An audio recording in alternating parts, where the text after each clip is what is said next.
The storm was wild that evening. Black clouds rolled across the sky, while rain hit the ground like stones. The wind howled through the narrow cliffs, carrying a deep roar that shook the rocks. A small transport ship came down from the clouds, its metal body glowing red from burning heat. It crashed hard onto the edge of a mountain ridge and slid until it stopped beside a broken wall of stone. The door opened with a sharp hiss, and a man stepped out. His name was Aaron Blake. Aaron was a pilot from a faraway world, part of a small crew sent to explore new lands. But now his ship was gone, smoke rising into the thick air. Pieces of metal flickered in the stormlight. He looked around, but saw no one. The land was strange, to him tall towers of rock, glowing rivers in the valleys, small lights in the distance where a city stood. He did not know if the people would welcome him or capture him. All he hoped for was a place to rest and fix his communication device. As he walked down the ridge, he heard a sharp sound of scream, short and full of fear. Aaron spun around and saw a bridge not far away, built across a deep canyon. Through the rain, he saw a small figure hanging by both hands from a broken edge of the bridge. Another piece of the bridge crashed into the canyon with a loud crack. The figure slipped down a little and screamed again. Aaron ran, pushing through the wind, mud sliding under his boots. The air was cold and thick with rain. Stones rolled from under his feet and fell into the dark canyon below. When he reached the edge, he saw that the young one hanging there was a girl, maybe 12 or 13 years old. She wore a long white dress, now covered with dirt and ash. Her face was pale from fear. One of her shoes had already fallen into the canyon. The rope railing near her had broken. "Hold on!" Aaron shouted, raising his voice against the storm. "Don't let go. I can't," she cried, her small hands slippery with water and blood. Aaron lay down flat and stretched his arm out across the broken edge. The crack in the bridge widened with each gust of wind. The rain poured so hard that even his vision blurred. He tried again to reach her, but she was just out of his grasp. He took a deep breath, pulled off one glove, and reached farther down until his hand met hers. Her skin was cold, trembling. "I've got you," he said. For a moment it felt like the storm itself was trying to tear them apart. His shoulder burned from the strain. Rocks kept sliding away as his boots struggled for grip. Slowly, painfully, he dragged her up, inch by inch. When she finally rolled onto the safe side, both of them lay silent in the rain, gasping. She looked at him with wide eyes, water streaming down her face. He smiled weakly. "You okay, kid?" She nodded but did not speak. Her voice was trapped somewhere between fear and shock. A few minutes later, lights appeared through the storm. Horses and armored vehicles came rushing along the road, glass lamps glowing bright. Men in silver armor jumped down and shouted orders. One of them called out, "Your Highness, Princess, are you safe?" Aaron turned his head, confused. "Princess." He looked down at the girl again. She blinked, her lips moving but no sound coming out. The guards ran to her, covering her with a heavy cloak. One of them looked at Aaron, eyes wide with disbelief. "You saved her," the guard said, shocked. Aaron stood up slowly, brushing dirt from his torn uniform. "Just lucky timing," he said, though his heart still raced from the climb. The guards surrounded them both and hurried toward a large transport waiting nearby. The rain began to fade, leaving steam rising from the stone ground. Aaron stayed silent during the ride back. The young girl, Princess Alara, as he soon learned, sat beside him, clutching his sleeve, still afraid of the thunder outside. When the transport reached the capital city, tall white towers shone under the returning moonlight. Gates opened to reveal a palace large enough to make him forget his weariness for a moment. Soldiers and servants rushed out, bowing low as the princess stepped down. A woman with long dark hair and eyes bright with both fear and strength ran toward them. She lifted the girl into her arms, whispering words only a mother could speak. Aaron realized at once that she must be the queen. Then the queen looked at him. Her gaze was sharp, commanding but filled with gratitude. "Who brought her back?" she asked one of the guards. The guard pointed toward Aaron. "He did, my queen." Aaron tried to bow, tripped slightly, and stood straight again. "Happy to help," he said, his voice rough with exhaustion. The queen stepped closer, her expression softening. "Then you have done far more than help, stranger. You have saved my heart." And before Aaron could answer, he was surrounded by cheers, music rising from the halls as the news spread. He barely understood what the queen or her council said next. All he knew was that somewhere between the lightning, the crash, and the bridge, his life had changed forever. The next morning, the city was calm again. The storm had passed, and the sky was pale and clear. The palace gardens sparkled with water drops that looked like glass. Aaron woke up in a soft bed near a tall window. His body was sore, but he was awake and safe. A servant came in quietly carrying food and clothes finer than any he had worn before. "The queen asked that you rest, sir," the servant said kindly. Aaron nodded, still unsure how to act in a palace. He washed, changed, and followed the servant through long hallways filled with silver lamps and bright paintings. Every corner of the palace smelled of clean stone, flowers, and warm bread. Guards stood at attention, and maids bowed respectfully as he passed. It felt strange for a common pilot to walk through such beauty and silence. At last they entered a huge room with high windows and white floors that shone like ice. On a raised seat sat the queen. She wore a long blue gown that shimmered softly in the morning light. Her eyes were calm but strong, and her voice, when she spoke, had the quiet power of someone used to being obeyed. Beside her stood the princess, safe now, her cheeks still a little pale but smiling shyly. The queen gestured for Aaron to step closer. "You are Aaron Blake, yes?" "The one who saved my daughter's life?" "Yes, your majesty," he answered, bowing slightly. "I only did what anyone should do." The queen tilted her head. "Anyone might have tried. Few could have done it." The princess giggled, hiding behind her mother's gown. "He was very brave, Mama. He didn't even think first. He just ran." Aaron smiled in embarrassment. Suppose thinking came after. Laughter rippled through the court, even among the serious guards. The queen's gaze softened. "Please sit and eat. You must be tired." He sat at a table near the throne and ate, while the queen asked him about his ship, his home, and his journey. Aaron told her he had come with a small team from a settlement on another continent, hoping to make contact with the kingdom's leaders. His ship had been damaged by the storm, and he had not expected his first meeting with her to happen this way.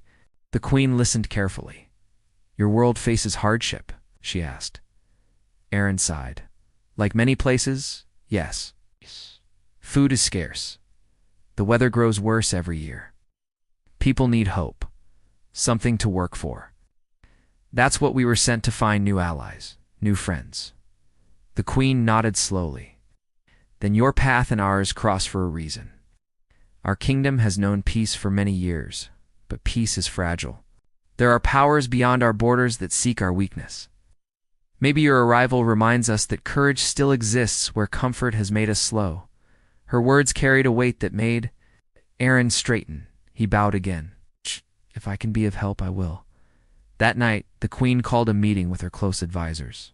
Aaron was invited to watch, though many in the hall whispered angrily that a stranger did not belong in their council.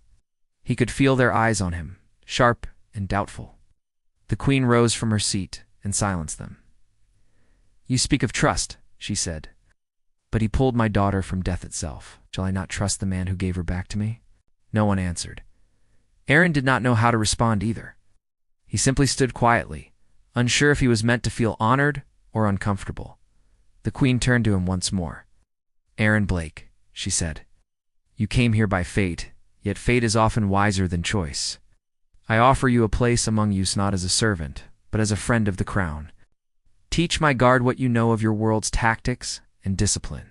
Help us grow stronger. In return, you may call this palace home until your ship is repaired." Aaron looked around the hall, meeting both kind and suspicious eyes. "Your Majesty," he said slowly, "I am only a pilot, not a soldier of rank." "You are a man of heart," she replied, "and that is worth more than rank." The council murmured again, but none dared to disagree openly. After the meeting ended, the princess ran up to Aaron. She held a small flower she had picked from the garden and pressed it into his palm. "This is for luck," she said quietly. He smiled and tucked the flower into his pocket. "I think I'll need it." The following days moved quickly. Aaron began helping the captain of the guard train the soldiers. They were strong but lacked coordination. He taught them to move together, to use hand signals, to build trust in each other's timing. The queen often came to watch the sessions. The princess sat on the wall, clapping and calling out cheers. One evening after training, Aaron stood looking out over the city. The towers glowed gold in sunset light. A soft voice behind him said, "You look far away." It was the queen. She stepped beside him, watching the same horizon. "Thinking of home," he said. "And yet," she answered, "perhaps home is wherever your courage finds purpose." Aaron did not answer. Something about her words lingered in his heart. He knew then that this kingdom, this strange new world of light and honor, would soon need much more than simple training. Something was coming. He could feel it in the quiet wind that brushed past the palace wall. The days passed quickly, and Aaron became part of the palace life without meaning to. He woke early before sunrise and trained the royal guards in the open field behind the palace. The soldiers were strong, but used to fighting in single duels rather than working together.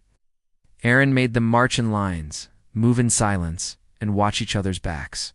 At first they were annoyed with him. Some said his ways were strange, others said they were too hard. But after a few days of practice, they began to see that his lessons made them faster, sharper, and united. Princess Alara often watched from the balcony, clapping when the soldiers moved perfectly in step. I'd like to talk to Aaron after training, asking him about the world beyond the mountains. He told her small stories about the sea, great storms, and the machines of his home. She listened carefully, eyes wide with wonder. One evening, while the sun was sinking behind the towers, Captain Rylan, the leader of the Queen's Guard, came to see Aaron. He was a tall man with scars that showed years of battle. He crossed his arms and said, "I didn't trust you at first, stranger. But I've seen how the men follow your orders, and maybe there's more to you than luck." Aaron smiled. "I'm still figuring that out myself." Rylan nodded slowly. "Keep them ready. The Queen has received warnings. Something stirs in the western desert." "What kind of warnings?" Aaron asked. "Rebels, thieves, maybe worse. A man named Kellen took control of a group of outlaws. He has armor and weapons far beyond what a deserter should have. The Queen fears he's planning something big." Aaron frowned. "Then she's right to be worried. If this Kellen has proper weapons and angry men, he's not just a thief, he's building an army." That night, Aaron could not sleep. He stood by his window, watching lights across the sleeping city. Everything seemed calm, yet he felt an edge of danger in the air. Years of training told him that calm often hides storms. The next morning, the Queen called him to her private chamber. She was standing beside a table covered with maps. Red markers showed the city, green ones marked the borders, and black stones gathered near the desert. The Queen looked up when Aaron entered. "You've heard about Kellen?" she said quietly. Aaron nodded. "Captain Rylan told me. I have tried to reason with him," she continued. "He once served this crown, but greed took his heart. Now he speaks of freedom while burning villages and taking food from the poor. My people are afraid. Fear is what he wants," Aaron said. "He wants them to doubt you." The Queen looked at him carefully. "You understand men like him?" Aaron took a slow breath. "Too well. We had men like Kellen where I come from. They appear when people lose hope. That's why he must be stopped before his army grows too big to face." For a long moment, she said nothing. Then she gave him a careful look. "You speak like a soldier who has seen many battles." Aaron's eyes grew distant. "I've seen enough." She stepped closer, her voice warm but steady. "Then perhaps fate did guide you here. I fear we have dark days ahead." Over the next weeks, the palace became tense. Scouts sent messages every day about Kellen's movements. His forces were gathering near the desert border, raiding small towns and stealing supplies. The Queen ordered defenses built around the capital. Towers were repaired, and the guards stayed alert through the nights.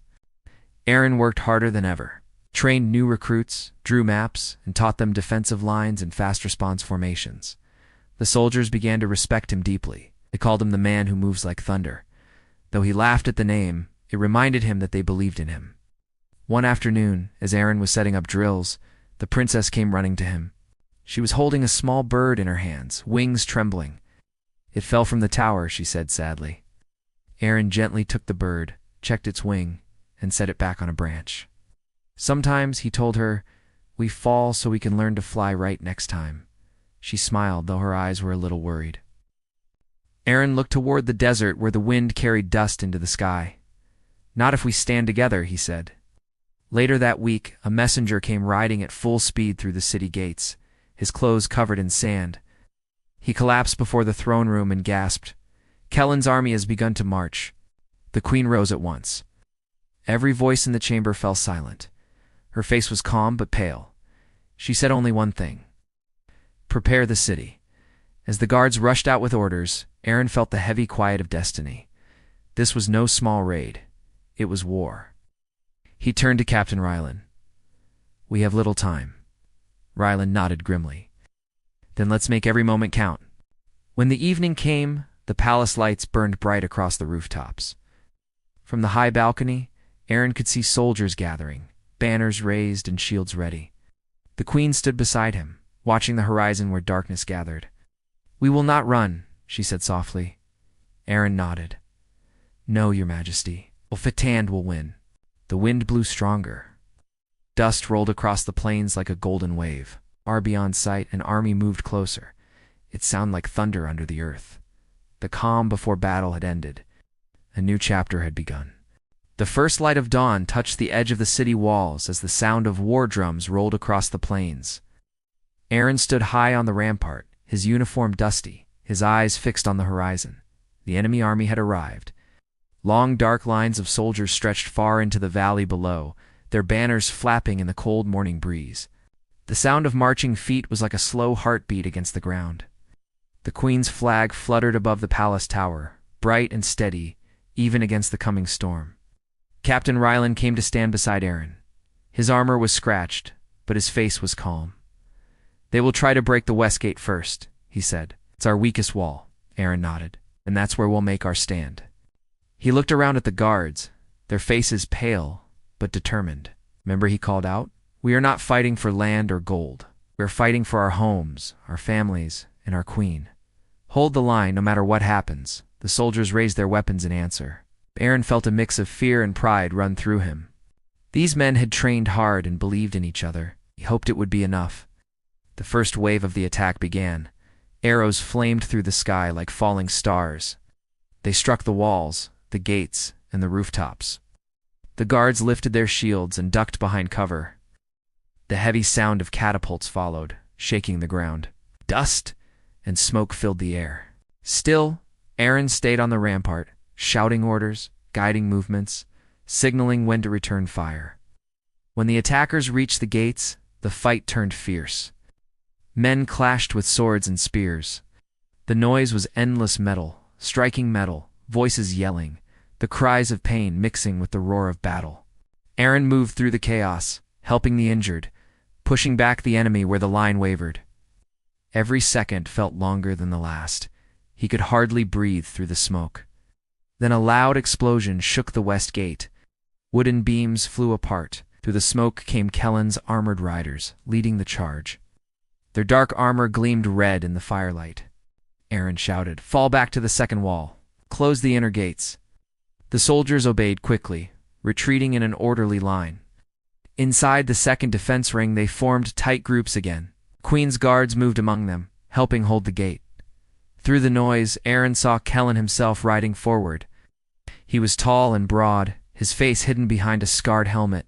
His voice thundered, "This city belongs to the free. No more queens, no more chains." Aaron stepped forward to meet him. "Freedom built on fear is no freedom," he said. Kellen laughed, spoken like a servant who forgets what it means to live. Before he could strike, fresh troops from the palace arrived.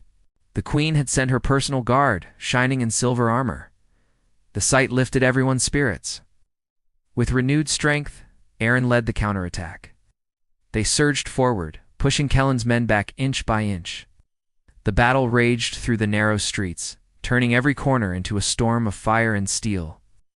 Princess Alara watched from a high tower with a group of nurses and servants. She could see flashes of battle below, hear the screams and the drums. Her hands trembled as she prayed for those fighting. In the middle of the city square, Aaron found himself face to face with Kellen again. Their swords clashed with a ringing sound that echoed across the burning streets. Aaron fought with everything he had, each strike powered by the memory of the people he swore to protect. Kellen was strong, but anger made him reckless. At last, Aaron twisted his sword and disarmed him. Kellen fell to his knees, his weapon spinning away into the smoke. "It's over," Aaron said, breathing hard. Kellen glared up at him. "You've only delayed what's coming." Before Aaron could answer, a blast from one of the enemy's explosives shook the ground. Fire spread quickly through the nearby buildings. Aaron staggered back as rubble fell between them. When the smoke cleared, Kellen was gone. Rylan ran up, shouting, "The west quarter is burning. We must protect the palace." Aaron nodded and led the guards toward the rising flames. They formed lines to block the roads, beating back the remaining attackers. The fight lasted until nightfall. One by one, Kellen's men began to retreat, leaving behind broken weapons and scorched armor.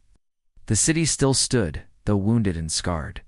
When the last shout faded, silence fell over the capital. The fires were put out and the doctors moved among the injured. The queen stood on the palace steps, her gown torn, her face streaked with dust. Aaron walked toward her, exhausted but alive. She met his eyes and said softly, "You have done what even my greatest generals could not. You've saved us all." Aaron shook his head. "We saved each other, Your Majesty." The queen placed a hand on his shoulder. "Then let this night be remembered," she said. "Not for the flames, but for the courage that refused to die." The city bells began to ring slow and clear. The people gathered in the streets, cheering through tears. Above them, dawn broke again, a pale light spreading over the wounded but standing city. Aaron looked toward the rising sun, his sword still in his hand, not as a weapon, but as a promise. The war was not finished, but hope had returned, and for the first time since the crash, he felt that he belonged. The morning after the battle, the city was quiet. Soft mist hung over the streets, hiding the ruins that the fire had left behind. People walked slowly through the smoke, helping each other clear the broken stones and burned wood. The smell of ash filled the air, but for the first time in days, there was peace. The queen's banner still waved above the palace tower, bright and firm against the pale sky. Aaron walked through the main square, bandages wrapped around his shoulder. The soldiers he had trained were working beside the townspeople. They were tired and dirty, but they smiled when they saw him. Some raised their hands in salute. He nodded back, grateful for their courage. Hearing children laugh again among the ruins made his heart ache in a good way. Life was slowly returning. At the palace, Queen Miriel sat on the high steps, watching her people rebuild. Princess Alara stood beside her, handing out food to the wounded. When she saw Aaron walking up the stone path, her face lit up. She ran to him and held onto his arm. "You're hurt," she said, looking at the bandage. "It's only a scratch," Aaron said with a small smile. "You were very brave yesterday." "I wasn't," she said quietly. "I was scared the whole time." "Bravery isn't about not being scared," he told her. "It's about not letting fear decide what happens." She smiled again and held his hand a moment longer before running back to her mother's side. The queen rose to greet him. Her gown was simple now, her crown gone. She looked more like a mother than a ruler. "Aaron Blake," she said, her voice soft but full of strength. "Our city breathes again because of you and those who followed your lead. I've called the council to speak of what must be done next, but before that, I wish to speak with you alone." Aaron bowed slightly. "Your Majesty, you owe me nothing. The people fought for their home. They earned this peace. But it was you who taught them how," she said. "And it was you who stepped into the fire when others lost hope. You came to us as a stranger, and now this kingdom stands because of your heart." Aaron looked down. "I only did what anyone should do." The queen smiled sadly. "Not everyone would have done it." She turned to watch the city below. "I once feared our peace made us weak, that comfort had dulled our courage. But you prove that courage still lives in us. I want my people to learn from that." Later that afternoon, the queen gathered her council and declared a day of remembrance for those who had fallen. Bells rang across the city, and people gathered in the open square. Flowers were placed on the steps of the palace. The queen stood before her people, her voice carrying over the crowd. "Last night," she said, "darkness tried to break us. But together we stood. Together we fought. Together we rebuilt. We will remember those who gave their lives, not with sorrow alone, but with pride. The courage of one man reminded us all that hope is never lost. The crowd turned to look at Aaron, who stood at the edge of the steps. Cheers broke out, louder and louder until they filled the air. He felt heat in his face and wanted to hide, but the queen raised her hand for silence. "Aaron Blake," she said, "for saving my daughter and defending this kingdom, you shall be rewarded, not with gold or land, but with trust. You are welcome in this city for as long as you wish to stay. If one day you wish to leave, know that the gates of Alaris will always open for you." Aaron bowed deeply. "Your Majesty, it has been my honor to fight beside your people." That night the city glowed with lanterns. Music filled the streets. Children danced in circles. Soldiers laughed as they shared food and stories. The queen walked through the celebration with her daughter, greeting everyone she passed. When she found Aaron standing near the garden, staring up at the quiet stars, she joined him. "You're thinking of home," she said softly. He nodded, "Yes. But it feels far away now." "Perhaps home is not a place," she said. "Perhaps it's the people who make you feel that you belong." Aaron looked around at the lights, the laughter, and the faces of those he had helped protect. "Then maybe," he said, "I've found one here." The queen smiled gently. "Then our worlds are not so far apart." As the night deepened, the music softened into quiet songs. The wind carried the scent of blooming flowers across the palace gardens. The city that had once burned now shone brighter than before. Aaron stood under the stars, thinking of all that had happened from the crash to the bridge. To the battle, and knew that nothing would ever be the same again. He was no longer just a lost pilot or an outsider. He was part of their story now. As a single man had changed the course of a kingdom, and in return, the kingdom had changed him. And as dawn began to rise once more, Aaron smiled, knowing that courage and kindness would always find a way to light the dark.